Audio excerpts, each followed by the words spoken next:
One. And we are recording with Mr. Scott Badler on Wednesday, November 22nd, 2023 at 11:14 a.m. Eastern Time, the 60th anniversary of the assassination of John F. Kennedy. You can see over his shoulder a cardboard cutout of JFK, which I didn't realize until I saw that I need one for my studio.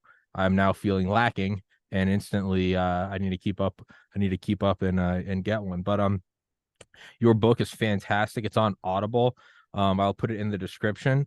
And yeah, as we were just talking beforehand, as a good Irish Catholic, if you're not profane and swearing like an animal, by the time you're, at the very latest high school, something's wrong with you. But Mr. Badler, please introduce yourself and thank you for coming on the 60th anniversary. Sure, 60th. Yeah. Name is Scott Badler. I'm living here in outside of San Francisco, California, and I've written this book called JFK and the Muckers That Choked. Came out last year, and so yeah, it's about JFK historical fiction. 99.9% true, but a little bit of fiction there to make it a little more interesting. But about a half when he was in Choate Preparatory School out in Connecticut. And so, I've always been interested in the Kennedys and JFK. Actually, Bobby Kennedy was my hero. But I started to read about a couple of things came together. I started reading for the third time Catcher in the Rye. Have you read that, Tommy? When I was much younger, I mean, probably in high school, middle school, high school. But I don't know. I picked it up again. The thing never gets old, whether you're my age or yours. But anyway, I picked that up again. And I was reading about JFK as being this kind of rebellious type. And I don't know. You see JFK, you always see him as president and this very, studied, pragmatic, handsome, mannered person. You don't think of JFK as a teenager as being this rebellious guy. At least I didn't. So it was interesting to kind of pursue that, read about it, read how profane he was and how rebellious he was, and different things that went on in that year and a half. He was kicked out, but it was rescinded. How he sort of, this is the beginnings of the makings of someone who became very well known and famous, and who a lot of people admire today. I think it helps when you learn that about someone, and that not that it brings them down to size so much as you see them. I forget who the quote is, but you see them for their clay feet, that they're not marble gods, that they're human. And it's one of the guys I've interviewed a couple times is Charlie Duke. I think he's in his 90s now. One of 4 men alive that walked on the moon. And I had him on 3 times, then I had him on for episode 1000, and I finally read his book, which he never put, and I just found, I was like, yeah, we'll read it. And man, he's talking about he and his buddies in flight school getting shit faced. One of the guys, they're on the 3rd floor of like a frat house, and he's like, I'm pulling my parachute, and he jumped out and shattered his femurs. And you're reading this and you're like, what the heck? But then, like, it's the guy I'm talking to, and it's like, hey, Mr. Duke, look forward to the episode next week. And he's like, and I look, and he's like going and meeting with, I don't know, the Sultan in Dubai or something, and you see him shaking hands with Nixon. But when you see that upbringing, it's surprising.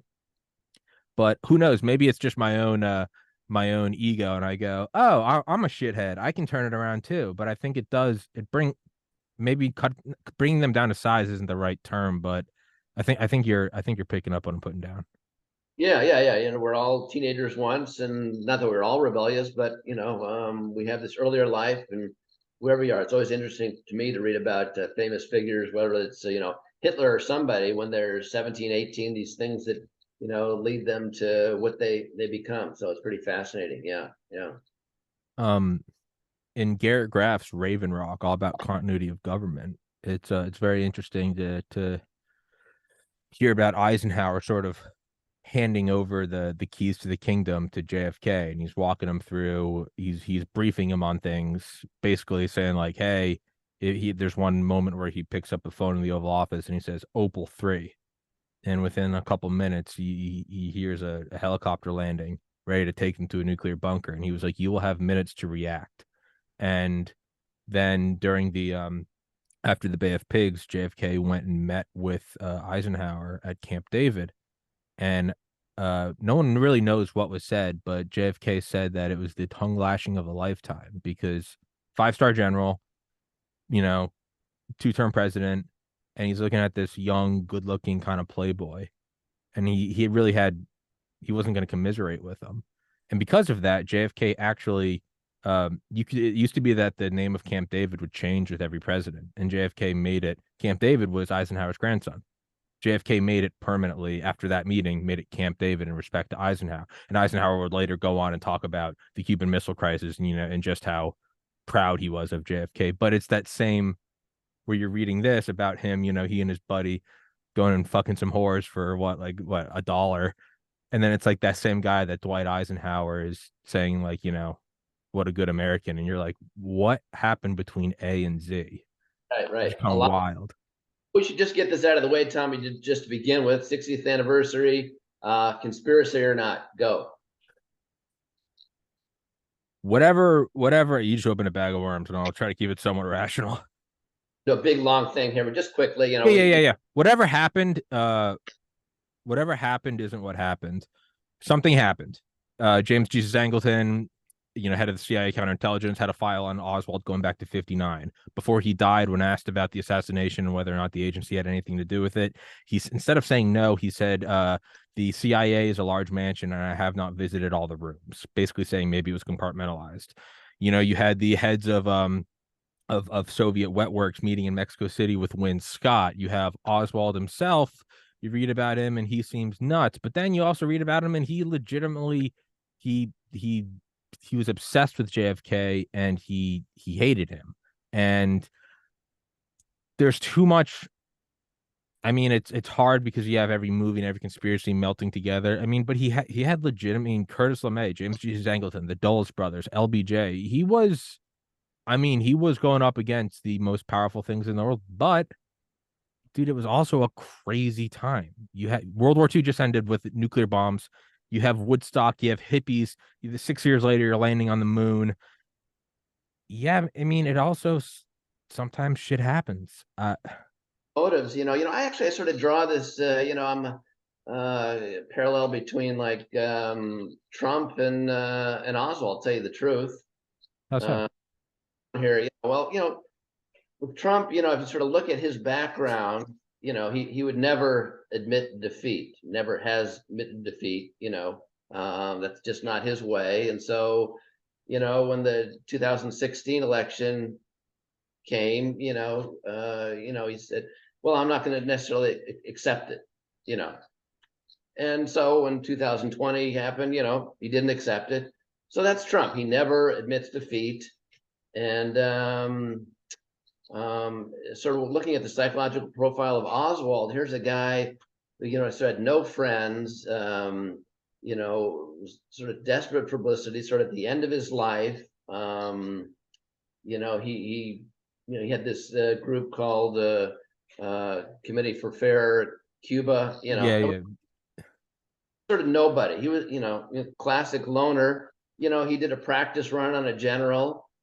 And he got a gun. He went up there, and so I'm just sort of looking at the psychological profile of both these characters. You follow that a little bit. Both sort of make sense what Trump has done and what Oswald has done. But I understand there's a lot of motives, and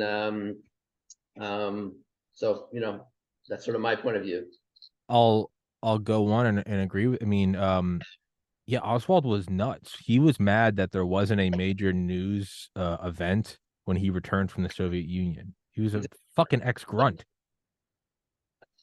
Like, Yeah, imagine if I've never left the country. Imagine if I decided to right. fly to Sweden tomorrow and I got there and I got off the airport and I went, "Where's the press?"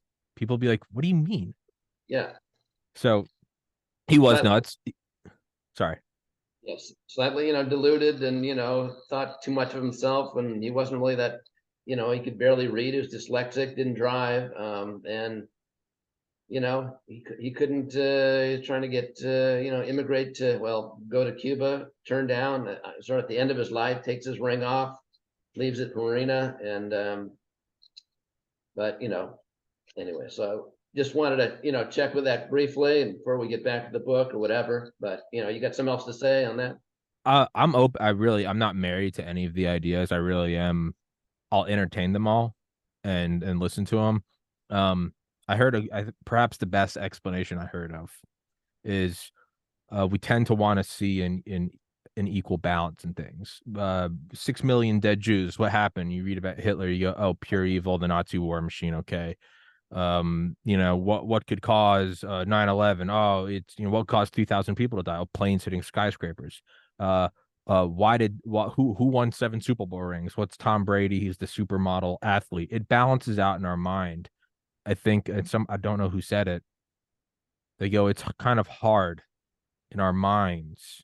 We almost want there to be a super. It had to have been a conspiracy because when you read about Oswald, his background, how he would abuse his wife, how he would run around the apartment, jumping up and down on couches, according to him, to practice for kicking down the door and stealing a plane. I mean, like childish stuff.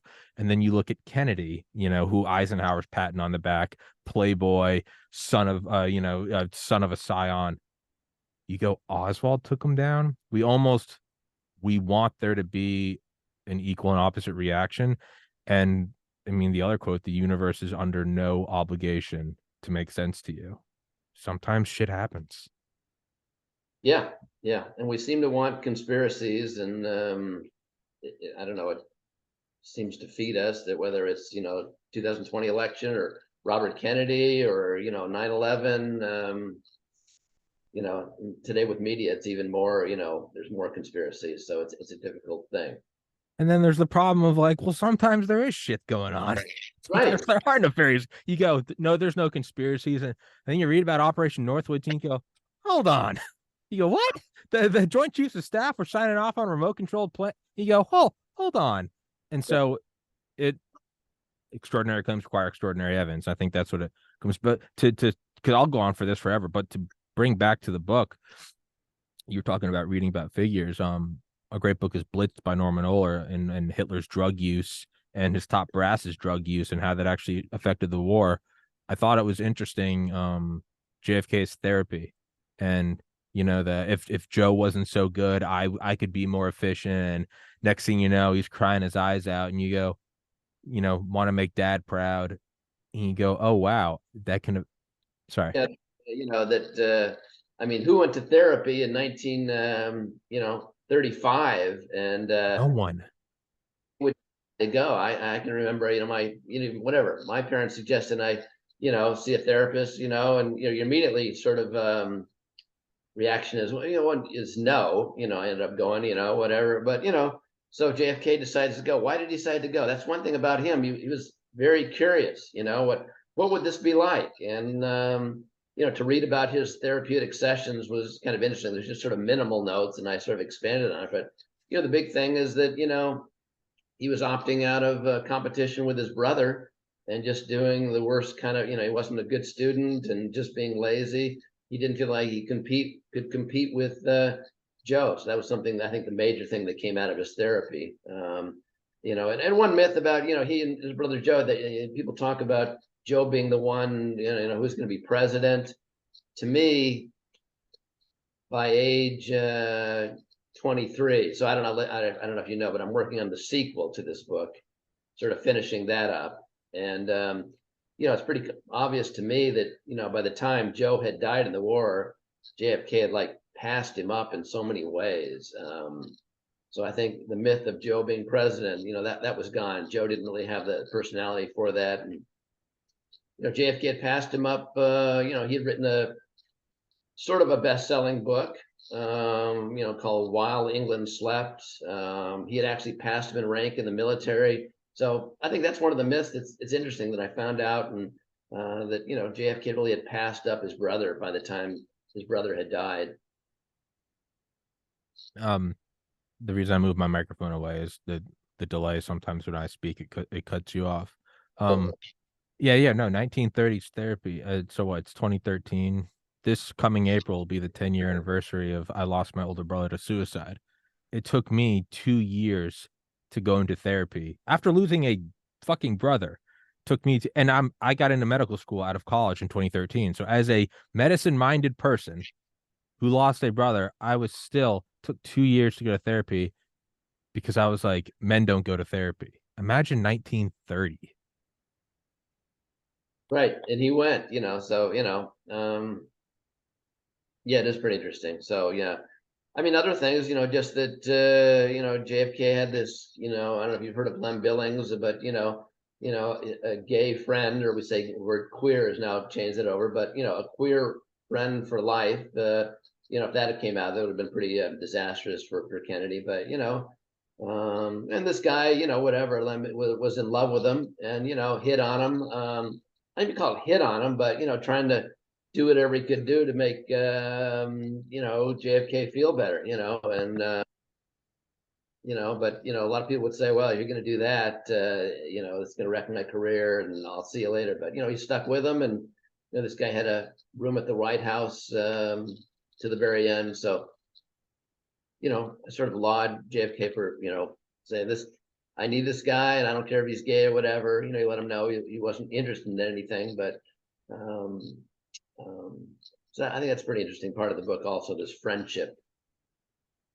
Again, yeah, like going back then. I mean, I have I don't know, probably like two good gay friends who have absolutely hit on me before drunk, and hey, bro, not interested, but love them to death, man. Cool, smarter than me. One of them's a doctor, one of them's a lawyer, like cool as shit. But again, it's the entire. It's like getting in the car with with the colored folk, and JFK is like, hey, maybe one day our buddy here will grow up, and it sounds so normal to us now, but again, it's therapy now, therapy 1930, same thing. I mean, that is true. Talk about pioneering, acceptance of people for who they are, light years ahead of his time. Yeah, yeah. I mean, because it was against the law at that time, and then he's with Lem Billings the rest of his life, and of course, Billings could never really come out. And it's interesting how they sort of keep the secret. And when did JFK actually find out? It's kind of hard to say, or I don't think they ever talked about it, to tell you the truth. And Billings would continue to go out with women just to, as a cover.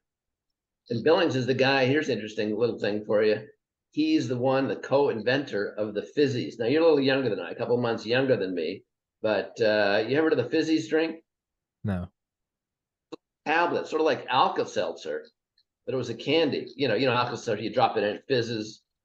I don't even think they have anymore. So so he invented the fizzy drink. So it's a sweet thing. It's sort of like Kool-Aid. You drop the tablet in and it fizzes up. So he was the co-inventor of that. So little minutia, little trivia there. It's kind of cool. After the show is done, you look up fizzies, and it's kind of interesting that kids love it, and it fizzes and it's sweet. You can imagine kids loved it. I remember having it as a kid. So There's a anyway, there's a joke in there that I'm not clever enough to make about him roofing JFK and jerking him off. But yeah, what does he? He writes it on the toilet paper, and he's like, I can help you out. And he's like, what do you mean? Right? And it's like, oh, oh no, dude, that's not me. That's not me. Thank you, but that's not me.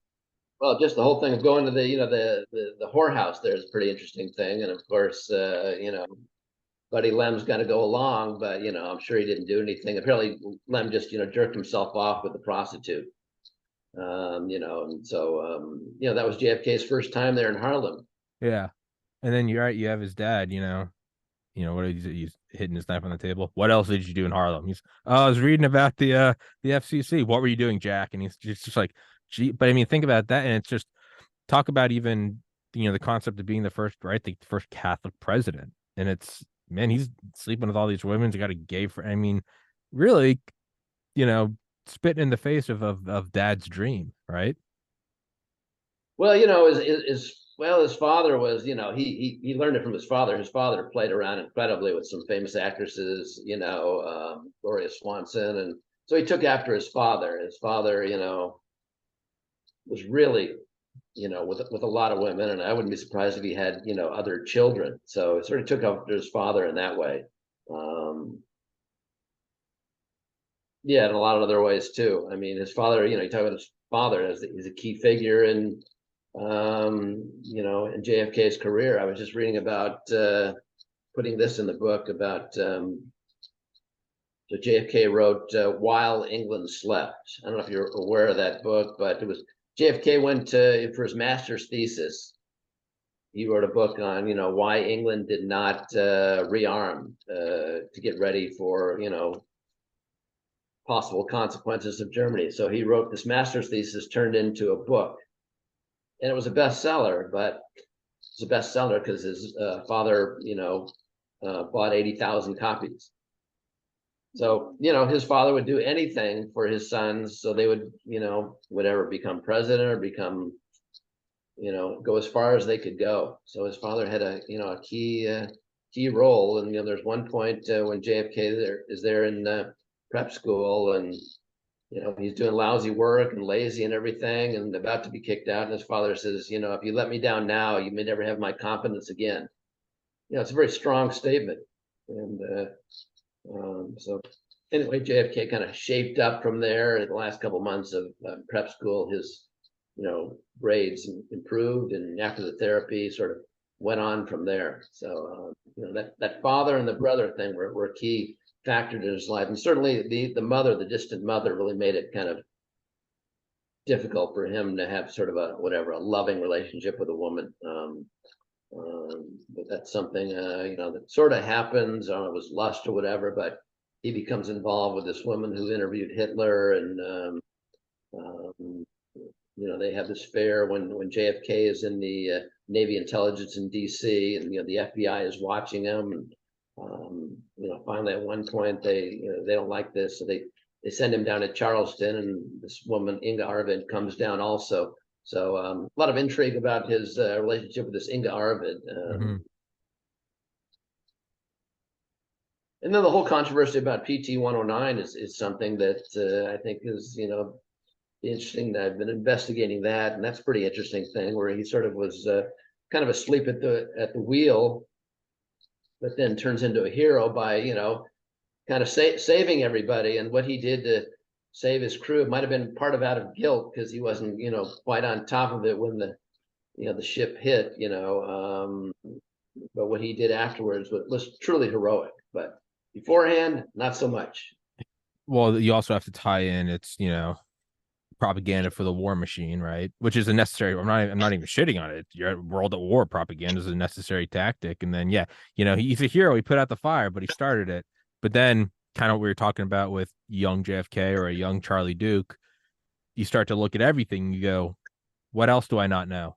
What other hero do I? What about Paul Revere? Did Paul Revere beat his kids? Like I don't know. But then the reality is you could say it's sad, or you could say it's human. You go, behind all of these stories, it's probably not as great. It's probably not as wonderful, but it's still kind of badass what they did. And I'd like JFK, so I'm biased, but he stepped up and he did it. It's a war where 425,000 Americans died, 85 million, including civilians, died. Yeah, statistically, someone's gonna probably fuck up, but I always go back to Cuban Missile Crisis, and I just maybe I'm a psychopath, and I'm just looking at it as an actual balancing act. I think I think he did so much good by not ending human civilization. Obviously, there's the Russian submariners, but I mean that's a lot of lives, dude. Maybe if he fucked up a lot, that's a lot of balancing out. And one of the guys I interview is a former Delta Force guy, and so he just always has the best advice. And one thing he said was, don't scold the path that got you to the summit. And so when I look at just everything that's happened in my short life, we all have our own trials, but I like where I am now. I'm proud of where I am now. I'm proud of myself for all of my flaws. I can't look back at the worst things that ever happened to me with disdain, because those made me. So it's we read about this almost withholding of love from his father, competing against everyone, being a womanizer. And you look at all this and you go, that's all so backwards and upside. His friends are like, I won't do a class if there's a darky here. And his brother's talking about Hitler and the eugenics program and how, he's really shaping up that country. And you go, that's all so fucked. But then I just praised him for the Cuban Missile Crisis. So you go, Do we or do we not? Do we like the end product? Yes, but I don't want to see how the sausage is made. Well, it's like, well, do you like the bratwurst or not? I want to know how that sausage is made, you know? Yeah. Then, the early life of someone, how is the sausage made? It can be ugly, but it's always fascinating. Yeah, certainly certainly with JFK. Yeah, yeah. Um, I just think about things. You talk about the Cuban Missile Crisis, and I can't, after the Bay of Pigs, of course, he never trusted the military again. And of course, the Cuban Missile Crisis, all his generals wanted him to go in. So one thing I think, if Kennedy had been killed, you know, when I feel bad, but there would have been no Vietnam.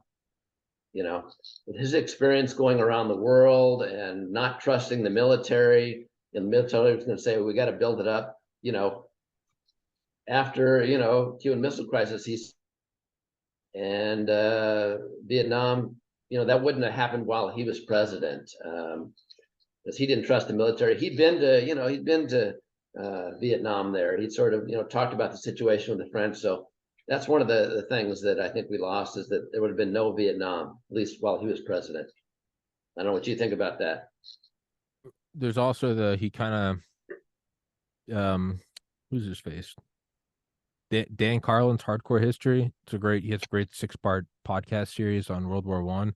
It's 6 4-hour pieces. Should be an audiobook. But one of the things he talks about is just sort of the romantic idealism of all these young guys going into World War One. And we're gonna go. It's an adventure. We're gonna go, and they all come back just 1,000-yard stare. They've seen their buddies mowed down by machine guns, and it's all gone. I was actually just last week watching something on PT 109, and conveniently now making me look like I'm more read up than I am. But one of the reasons JFK wanted to go over was because I guess his dad had somewhat of a reputation of being like an appeaser, or like a white flag waving guy. The U.S. to become involved in European affairs. It was just money about him, money for him. It would hurt business. So yeah, but JFK was very individualistic and said, no, we need to help Britain, just even give them food and munitions and everything. So he was on the other side, and he wanted to be involved in the war. He was turned down a couple of times to go in the Army and Navy, and just because he was a very sickly person, they turned him down because of his back. And he went to his father a little bit and helped him get through the exam so he could be in the military and be the captain of a boat. So again, he sometimes he used his father. He didn't want to, but sometimes he did use him, and he wanted to be involved in that war, and came back. He was involved in some very difficult things there. And then you wonder if he went over there and sort of saw the glory of war and real. I mean, again, even the guys I have on today, Delta Force, Navy SEALs, they're all tell you the same thing. They go, war is stupid. It's necessary, but they go, it's stupid. There's no glory to it. It's killing, and it's often over things, over boundaries that will be redrawn in 10 years. You wonder if JFK saw that, and maybe that led a little more into, as you were saying, there would be no Vietnam. Maybe he saw it and he's like, these body bags are gonna be for naught. I mean, and then you go, well, yeah, it's not a coincidence. That's, was that why he was removed? I mean, you got to remember, 3 days before he takes office, the 5-star general leaving the office goes, oh, by the way, beware the influence of the military industrial complex. Anyway, peace. Like, what was that part? The strongest, most badass guy on the planet just said, hey, by the way, there's like a shadowy machine behind the scenes that, may or may not take over democracy. Anyway, I'm out. Right, right. Well, it's all about that military industrial complex. A lot of it's has to do with money, but money controls everything. So And then, yeah, and then it's, and then you go, then you want, yeah, I mean, I don't know. I don't want to get too, I mean, I guess it is the anniversary of his assassination. I don't know. I've just, I don't know, beat this topic to death so many times that want to talk about it too much either. So we sort of dealt with it there. let's see other things. Let's see. We talked about there. His so so his constant, you also see the sort of, on face value, you can almost, if you never knew anything about him, you looked at him where he's like, we should work with the Soviets to go to the moon. You might think like, dude, who's this, who's this pacifist? But with his health problems, right? He said he's getting teary-eyed as he's coming home and seeing his family. And he goes, like, this sucked, but God, I had access to the best shit in the world. I've been given a lot.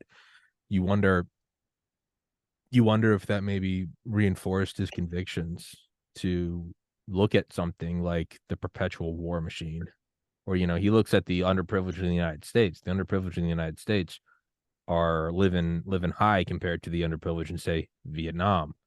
You wonder if he looked at that and was just like, I've been given, I get to go to the Mayo Clinic and a nurse was gonna fuck me. Like, man, I'm living on the tip of the spear.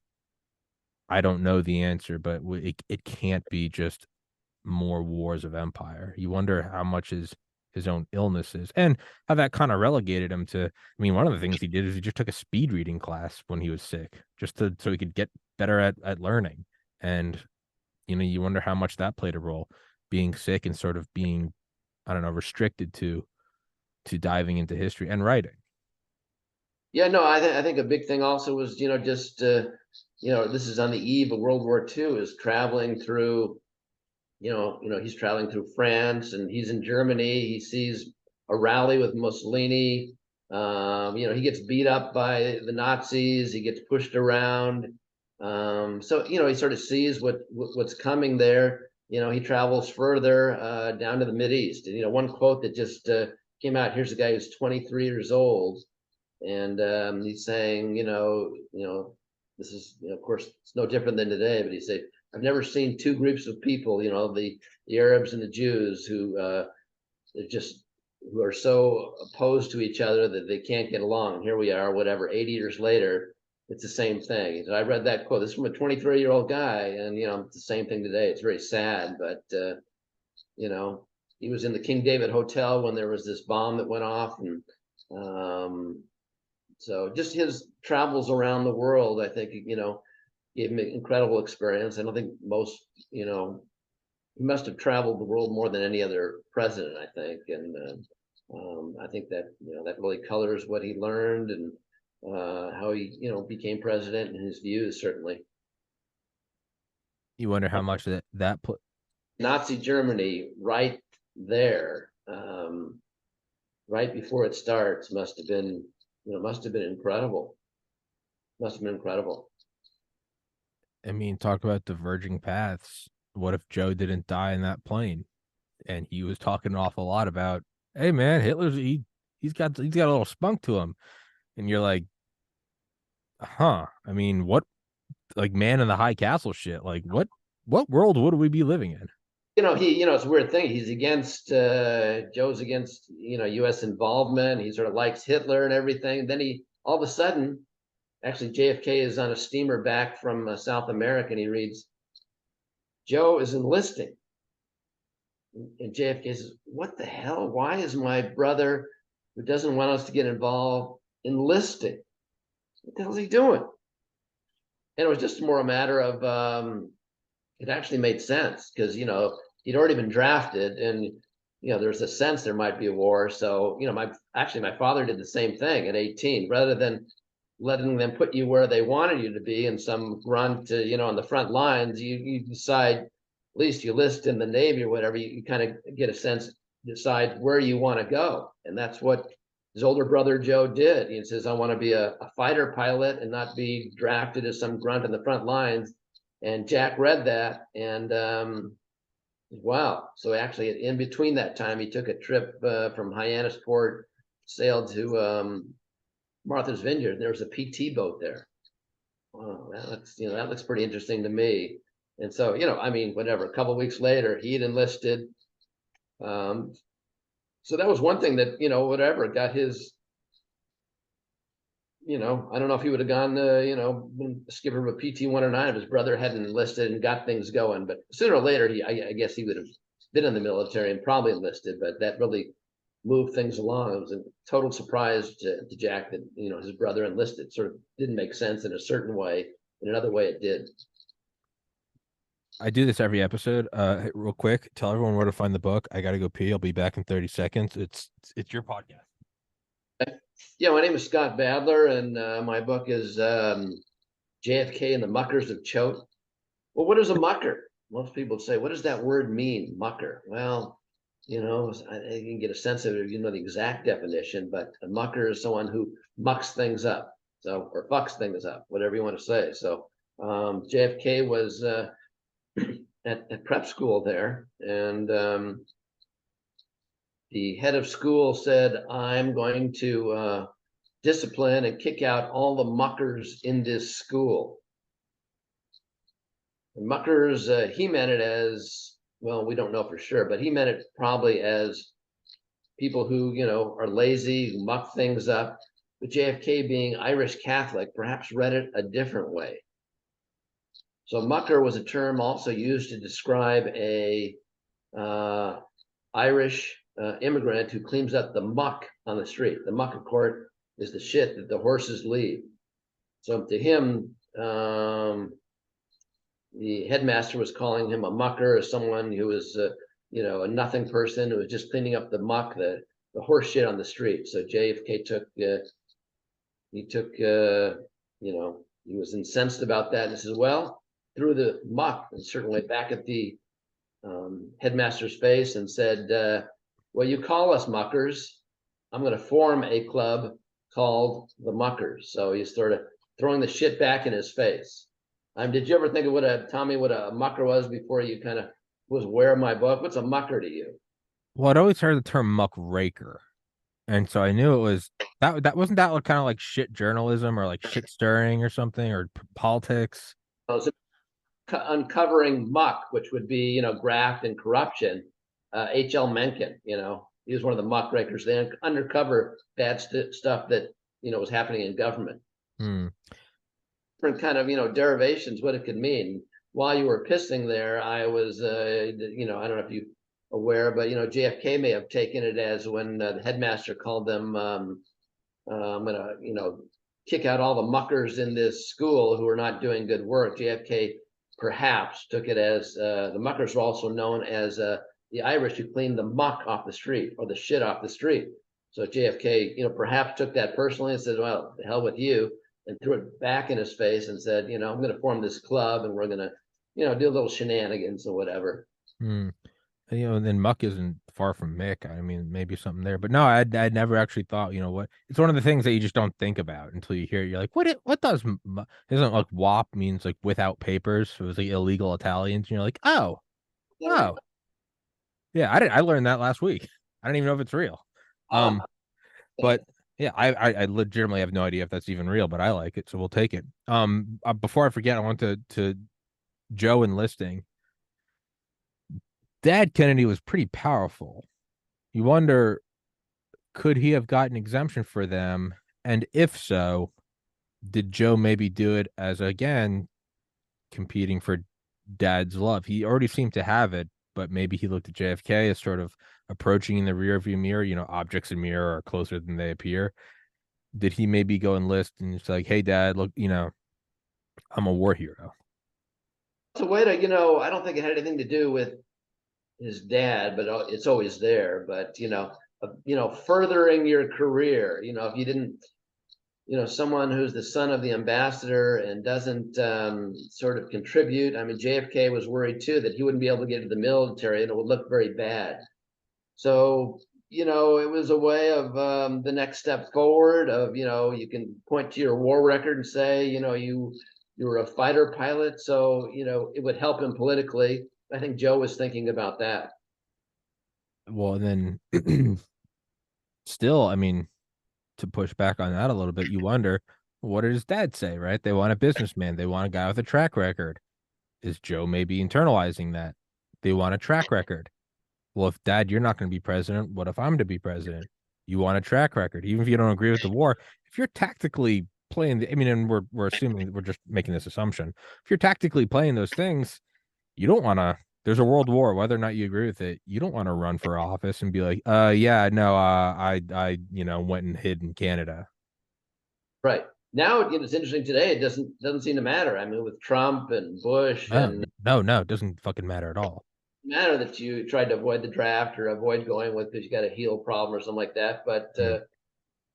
back then, did more, or they had a more sense of call it duty. But JFK, he always wanted to be, sort of where the action was. He had a, he had a desk job in Washington in naval intelligence, but that wasn't what he wanted. He wanted to be involved in the war in some way, and he certainly was in the very end.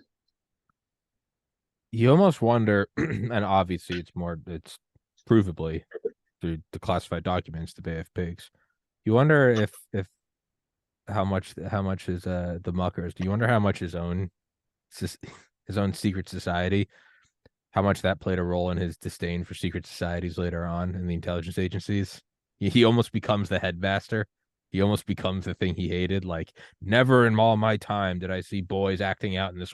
He gives the speech. He's like the very words secrecy in an open society is repugnant. Like, right? I'm a shatter the C or splinter the CIA into 1,000 pieces and scatter it into the wind. It's like, didn't you have a secret society?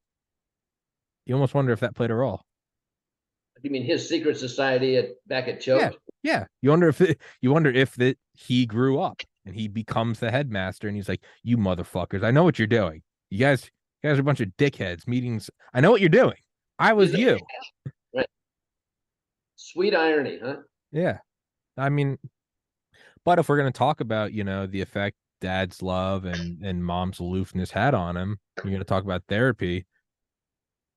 These are all primary. These are all ripples at the source that go outwards. I know we're joking, but on a serious note, you wonder, like, well, why wouldn't that have an effect? If we're gonna give credence to these other early childhood experiences, why would we not? Why would we exclude the muckers? Maybe he looked at it and went, it was no good, or maybe he looked at it and went was like, I don't know. Maybe he secretly agreed with it, but he was like, you have to have a headmaster, or they'll go too far. Like, I have to push back on it. Maybe the headmaster secretly knew. He's like, yeah, I was one of those shitheads once, but you have to push back on it, right? I mean, I don't know. You're the boss. You got to be responsible. So yeah, that's interesting to think about. Was the headmaster, and he was a teenager too, so he probably did crap. So But he did try to expel him, which did make him kind of look like an asshole, or did expel him.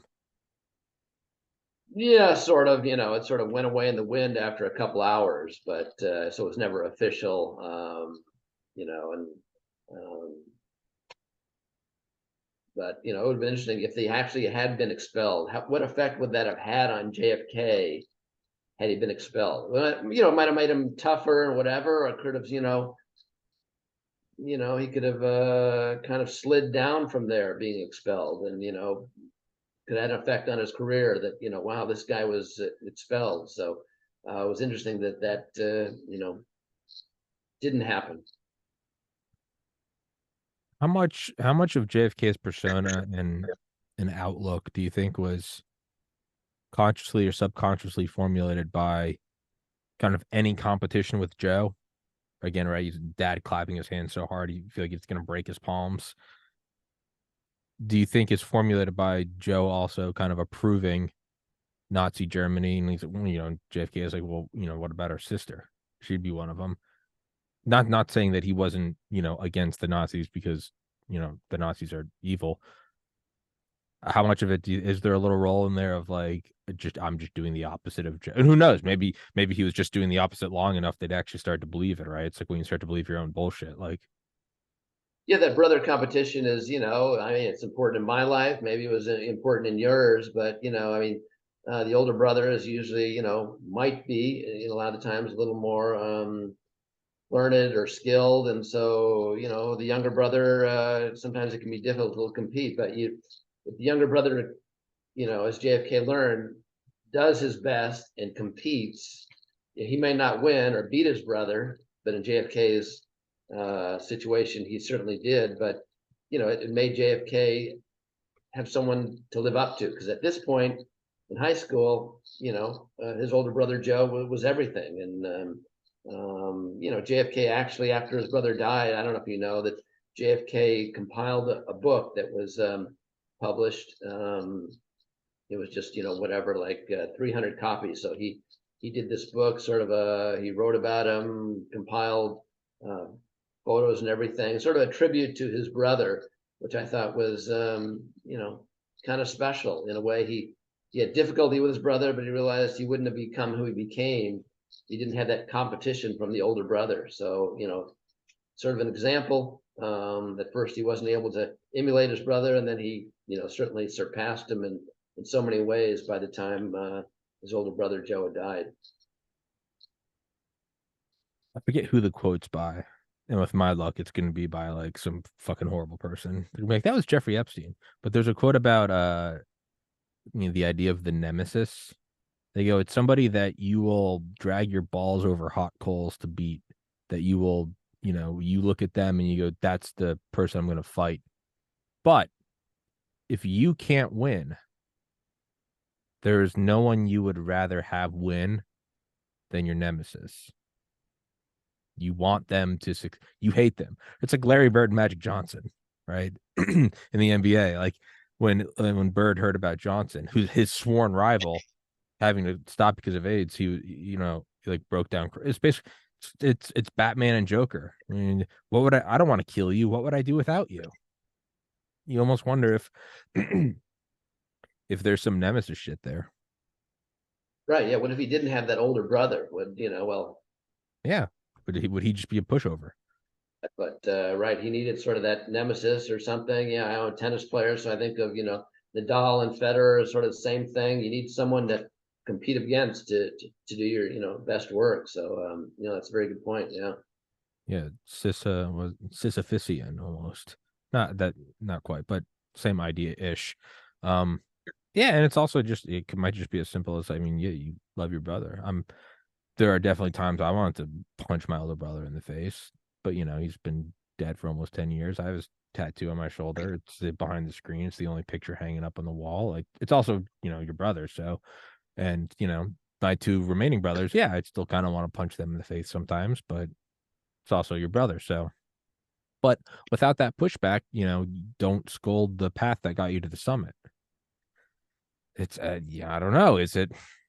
And then you wonder almost the idea of, and obviously, I don't think it was his. I think it was more so the media around it. The idea of Camelot, right? Just picturesque, Kennedy, Jack, just, Norman Rockwell come to life. Right. And whatever, in terms of just being an author, why we never. I mean, how many books? How many books have been done on Kennedy? Go ahead, Tommy. Take a guess. 112. Plus 40,000. Oh, Yeah. huh. It's every month and a half. I start, there's something new. Well, of course, the ones in the assassination, but I mean, something to do with the Kennedys. 60th anniversary of JFK's life in Cape Cod. So we never get tired of it. There's new Netflix thing coming out. We never seem to get tired of this family. So hopefully that will lead to my new book being a big seller. But we'll see. But we never seem to get tired of this family. All these I tentacles, these young thing, but fascinating family, and we never seem to get tired of them. I can say, hand on my heart, I've read a good deal of Kennedy books. I wouldn't say 40,000. Maybe it's not that great of a compliment because I've probably, I don't know, 15, Yeah, no, 20 books. But no, what I was gonna say is yours is certainly one of the more unique. I'd read so many Kennedy books. I was like, yeah, we're gonna talk about it. No, you actually go into his like childhood, and it was one of the more unique books I've read. I can legitimately say that it's a good Kennedy book. I've read a lot. You kind of avoid all of the cookie cutter bullshit of like the magic bullet and where was he? Now you don't fucking touch on any of that. It's like, yeah, let's go bang some hoes in Harlem. And it's like, what? I hadn't heard that. Like, what the fuck? Like, so like you do touch on it. So I'll give you props. I was one thing I do every day is I listen to an audiobook at 2x speed when I'm at the gym. I do 30 minutes, so I get an hour. 7 hours a week on average, whatever. I've read almost 2 books a week for the last 3 years. And I tell my mom, when my mom asks, she goes, "Why do you do that? How do you retain all of that?" And I go, "I don't retain any of it. I retain about 0.5% of every book. One line gets picked up, and then I will regurgitate that on the podcast. But because I take in such a large volume of books, and then if I only quote a couple lines per podcast, that's all you need. And it makes me look much more intelligent than I really am. That being said, I've actually retained a lot of your book, which is my provable evidence that it's unique. But you So, did a book. You did the Audible. yeah, Yeah. you got to do Audible. I don't even know how to read. Right. That's why But you're a say that again. you don't know how to read, but you're a good listener, like an Audible book. So you're a podcast host. You know how to listen.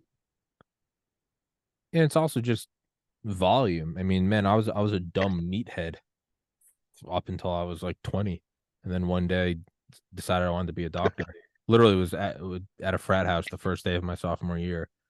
I just moved in, got way too high, and I was like, "Oh fuck, dude, my grades suck." And I on a dime just stopped drinking and smoking, and I studied all day every day for the next 6 semesters. Got into medical school, scored in the top 4 percentile in the MCAT. Like did it all. Decided not to go, but to me, I've always just kind of used, I don't know, brute force to accomplish things. And you don't have to be smart, just work harder.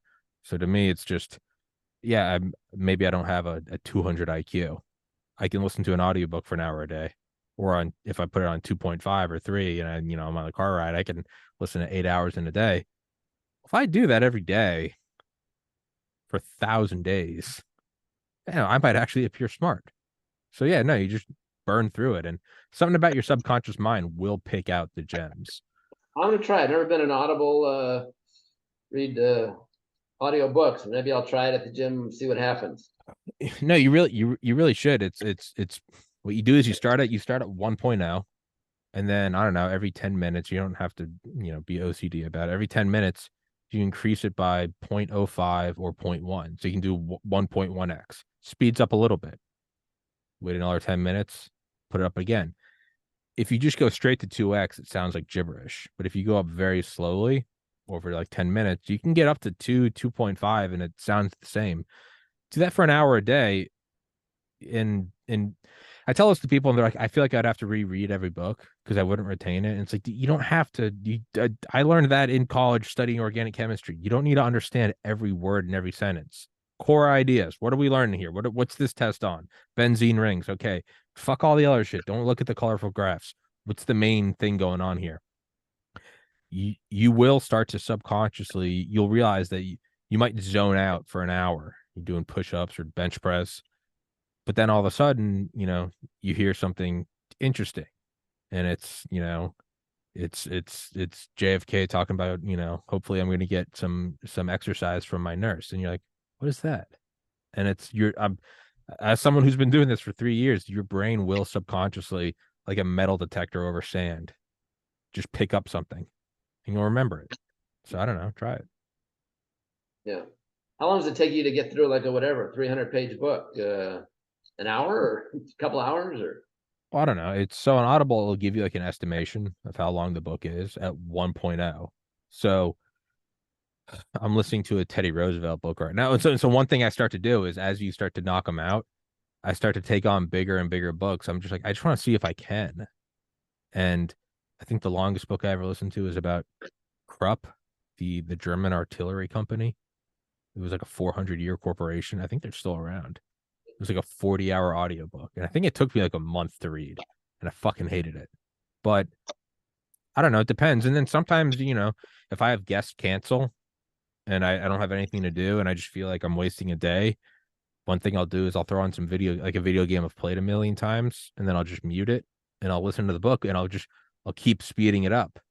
And if you're trying to do stuff, if you're trying to like drive around and do errands, I find that the max is like 2.5. Your brain can only handle so much stimuli.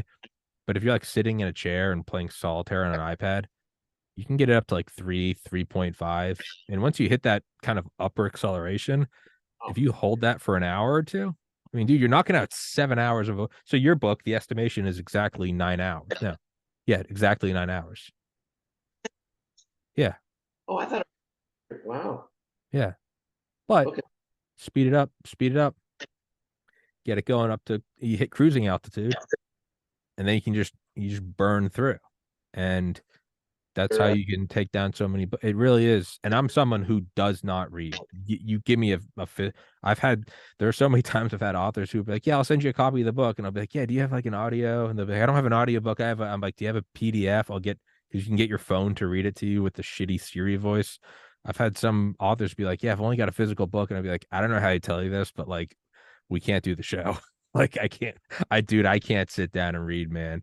But what I can do is throw it on and I don't know, clean the apartment." what's the Roosevelt book you're reading? I have one right here on my desk, and I'm sort of using historical fiction. Jeff Shara is that the one you're reading? Let me pull it up right now. So I've always been obsessed with the Cold War, World War II. The last book I read was about Wilson, Woodrow Wilson, and that was fascinating. So I'm kind of going backwards almost. So I'll pull it up right now. I got your book pulled up right now. The Rise of Theodore Roosevelt by Edmund Morris. That's pretty famous. Yeah, that's a pretty thick book. But yeah, I'm actually there's a historical fiction book about Teddy Roosevelt's life, so that's what I've used a little bit to kind of help me. You know, this guy's very famous, Jeff Shara. So that's historical fiction I recently read. What's fascinating is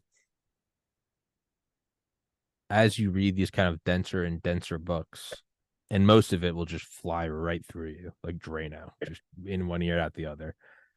But you'll start to pick up these little tidbits of these things that echo and they're timeless. I mean, you know, reading about Teddy Roosevelt and just how he had to be at the action. And it's like 1880s, 1890s. And if like Senate was out, he's like, I have to go west. And he would talk about shooting grizzly bears with a 45, 50, whatever the fuck, 45, 70 fucking rifle. And he's like, I thought the bear was going to eat me and it didn't. And you're like, what the fuck? And then you read about JFK. You know, he wanted to be the action was sort of like JFK in a way. Yeah. But my point is you start to read about these guys and it kind of, like we're talking about with JFK or with Charlie Duke about kind of bringing them down to size. It can happen again almost horizontally. If that's vertically, you look at how they fucked up too when they were younger. You can almost go back in time and you read about like a young Woodrow Wilson and how well he had it. Very very JFK-esque in that he knew how well he had it. And he knew he had how many people got to roll around in a Model T in 1905. He knew he had it good. And how opposed to World War One he was. And then how talking about how the personal life kind of bleeds into these things. It's Woodrow Wilson. His I don't his wife died like as World War One was breaking out. I had no idea. He was so absolutely detached from it. And then he gets remarried, and then Teddy Roosevelt's wife dies when he's young. His mom and his wife died in the same house a couple hours apart. Same day. Yeah. And then he gets remarried. And you start to see how these little personal things, but once you get to the highest level, right? It's like a shadow puppet. You take a flashlight, if you're up against the wall, your shadow's small. You put it right up against the flashlight, it's gigantic. These little personal fluctuations in their lives, to you and I, it's like, yeah, everybody goes through that. But what happens when you're at the Oval Office? Well, all of a sudden, like your personal trials start to echo through history. And then what's really crazy is once you start to, forget America, you start reading about all these old things, Hitler, or, again, the Krupp, the German artillery going back to the 1800s, the 1700s, and the personal, weird, idiosyncrasies of the CEOs back in 1790 and how their dad was mean to them and how that led to this. And then you start to see how entire maps are drawn. You go, oh, fuck, that led to, I don't know, Otto von Bismarck. And it doesn't make it any simpler to digest, but it certainly kind of brings the whole world it brings it down. You do start to see it all as just, yeah, it's everyone. If I had to make it like a thesis sentence, I'd be like, yeah, it's everyone kind of just dealing with their own shit. Some people are farther away from the flashlight. Some people are closer, and just because you're closer and your hand looks bigger doesn't mean you're bigger. It just means that's the spot you got to. But if you're in the Oval Office and you were competing with your brother for your dad's affection, you might have that. That might be an instinctual thing. Maybe he started to compete for Eisenhower's affection. Maybe it was some weird paternal thing, and you go, oh, if I was president or if you were president, I mean, what would the world look like? And it brings them down to size. You stop looking at them as Trump or Biden or Nixon or Coolidge, and you go, oh, and that's not to say that you're not responsible. You are, and especially when you're at that level. But you kind of started looking at them as like, that's a scared kid who just got older and is now dealing with a whole lot of. If I fuck up, a couple people unsubscribe. Man, if you fuck up at the Oval Office, dude, like you might China might be invading Taiwan, and you're like, oh shit, and no one wants to hear your excuse, like, oh, I'm having some anxiety. It's like, shut up, pussy. So, Yeah. Well, speaking of excuses here, I sort of got to head on well, here. no, I was about to wrap it. Yeah, we're at an hour. Just the book is JFK and the Muckers of Chode, available through Amazon, Bancroft Publishing, and read it and look for the sequel. Maybe next year, but and maybe you'll be kind enough to invite me back for the sequel. I'd love to have you back on, man. I was gonna say, yeah, shoot me an email when it's ready, and we'd love to have you back on. Guys, if you go into the description, you can find the link to the audiobook. It's right there. Go grab it. And yeah, I mean, legitimately one of the more interesting books I've read about JFK, and and legitimately funny too. I mean, it is a funny book. So, but what?